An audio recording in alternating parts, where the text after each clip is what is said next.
Muito bem-vindo, muito obrigado por estar conosco. Eu que agradeço, obrigado a todos, bom dia. É uma satisfação estar aqui hoje com vocês, né? Vou aprender muito aqui, percebi aqui que a galera aqui é alto nível, então espero aprender muito com vocês aqui também. Vou falar inicialmente aí sobre o Observatório Nacional de Segurança Viária, que foi a primeira pergunta. Isso. Né, que vocês fizeram aí. O que acontece? Como já foi dito aqui, em 2009 morriam no mundo mais de 1,3 milhões de pessoas. Então nós tivemos aí a promulgação da primeira década de ações para segurança viária, que foi de 2011 a 2020. Então, depois do início dessa primeira década, agora a gente está na segunda, que os objetivos não foram alcançados aí, que é a redução de 50% no número de mortes.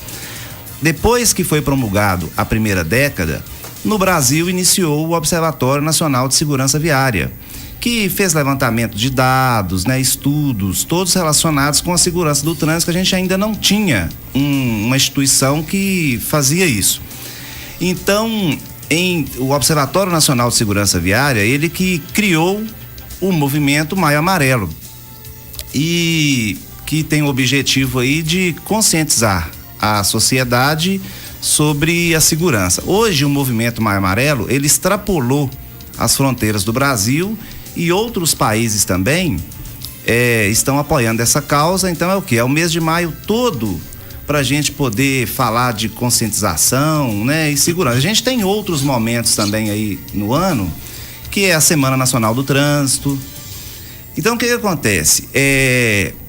No Brasil, nós tivemos aí o Plano Nacional, que é o Penatrans, que foi criado em 2018.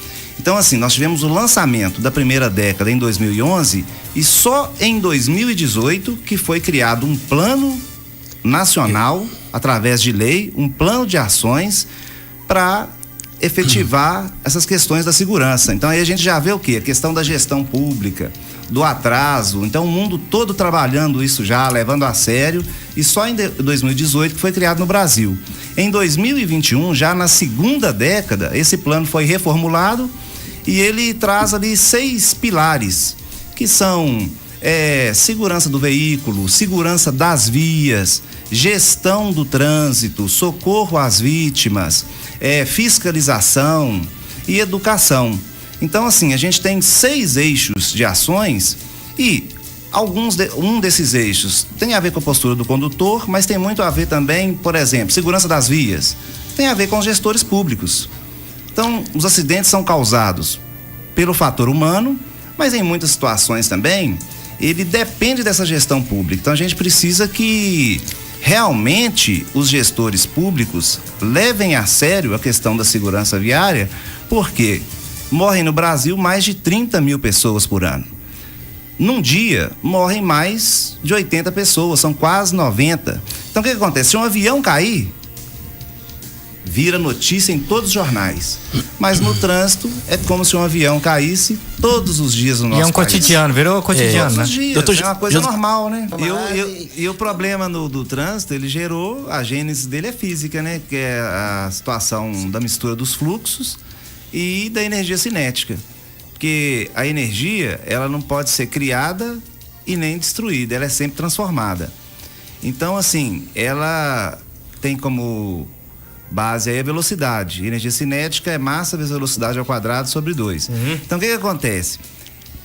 Já os tô corpos... odiando. Não, mas aqui, ó. Só A partir do momento que os corpos começaram a se deslocar com maior velocidade, com o advento aí do automóvel e tal, que esse problema do trânsito se agravou, porque nós temos ali um corpo se deslocando com alta carga de energia, e essa energia não tem como você simplesmente destruir essa energia, ela vai ser transformada em alguma coisa. Então, a partir do momento que você tem ali a mistura dos fluxos, você tem um impacto, essa energia toda vai ser transformada em calor, vai causar deformação, e aí a gente tem essa tragédia.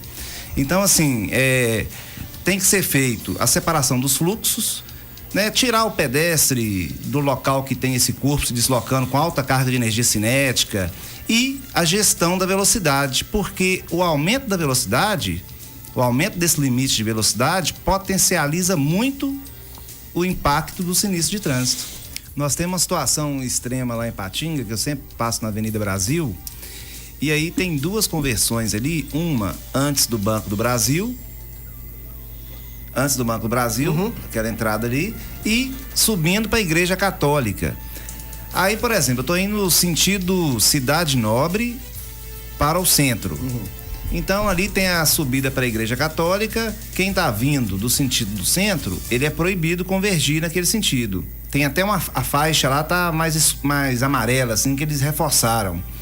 É normal.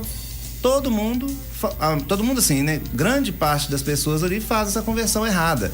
Então em Patinga a gente tem discutido o seguinte: para fazer uma avaliação da engenharia de tráfego, sentidos de fluxos, porque tem algumas conversões que são proibidas que os moradores e as pessoas não respeitam e continuam fazendo a conversão que ela é proibida. Então, assim, eles falam que para entrar na sua residência vai ter que dar uma volta muito grande, então acaba cometendo erro. Aí, como não tem a fiscalização, não tem a punição, o erro ficou normal. Virou um hábito. Ficou normal. Volta, Mas não tem preço. Essa discussão dos radares aí, ela acaba que fica num sentido político, medidas populares, impopulares, mas cientificamente, a gente entendendo o que é a velocidade, tem que ter debates de conscientização na sociedade, porque os países ou as cidades que fizeram a gestão da velocidade tiveram resultados positivos e eficientes na redução do número de acidentes graves e mortes. Então, assim, fisicamente, a velocidade com valor alto, ela impacta diretamente no aumento do número de mortes e de sinistros graves. Então, assim, independente dessa questão política, a ciência já mostra isso. E nós temos resultados em vários países, em várias cidades que fizeram a gestão da velocidade. A Organização Mundial de Saúde, por exemplo, ela recomenda 30 km por hora no perímetro urbano. E o que tem a gente... cidades que é 30 km por hora. E lá você não tem acidente grave e mortes. Que 30 km por hora, o tempo de reação é diferente. Então, o fator humano, ele é a maior causa, sim, dos acidentes. Mas a gente tem, por exemplo, uma teoria, né, que é o sistema seguro, que ele considera que em algum momento o condutor vai errar. Então, o sistema seguro, ele já leva em consideração esse erro humano para criar artifícios para evitar o acidente. Vou dar um exemplo para vocês aqui, de coisa simples para ficar prático o entendimento. Por exemplo, imagina o seguinte, que um motorista de um caminhão, depois de ter dirigido muitas horas, ele está com sono. Então, ali ele vai dar aquela cochilada ao volante. Se ele cochilar ao volante e for sair da via, se eu tiver ali à margem da via aquelas ranhuras, vai causar trepidação e o motorista vai acordar. Vai acordar, vai levar um susto e vai voltar a conduzir o seu veículo normalmente. Então ali eu tive o quê? Um erro do condutor, mas eu tive um artifício da engenharia e que vai evitar que o sinistro aconteça. Então, a engenharia, ela tem muitos artifícios, muitas coisas, muitos recursos que podem evitar o acidente, apesar do erro humano. A rodovia 381, naquela parte ali que corta a cidade de Patinga, a gente tem visto recentemente muitos acidentes fatais, né? Tem chamado a atenção. O que a gente percebe ali é o seguinte: uma mistura de fluxos, carreta, caminhão, motociclista, bicicleta, gente fazendo caminhada ali de lado, gente atravessando porque não tem faixa de pedestre. E olha, vocês, não sei se vocês observaram aí, fizeram uma passagem sobre a linha férrea ali no bairro Horto, que então, não atravessa a BR. Quem tá vindo do Amalanari vai passar em segurança sobre a linha férrea e vai se colocar em risco na rodovia 381. Ali a Vale tirou o dela da reta, o problema agora é do próximo. A passagem, de certa forma, incentivou o aumento do fluxo de pedestre, que é totalmente vulnerável, e ele chega à margem, literalmente à margem da rodovia, porque não tem nem calçada, não tem nada. A passagem termina na rodovia, literalmente.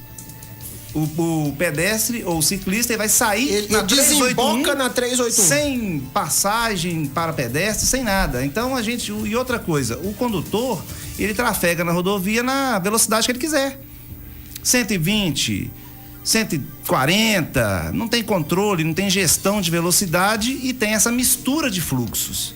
Então isso é uma receita que não tem como dar certo, né? Infelizmente. Eu quero só agradecer e parabenizar vocês por esse trabalho tão importante para a conscientização, né, e a discussão do tema com a sociedade. Muito obrigado e parabéns à Rádio Vox. Muitíssimo obrigado. A você, o nosso muito obrigado. Eu te espero aqui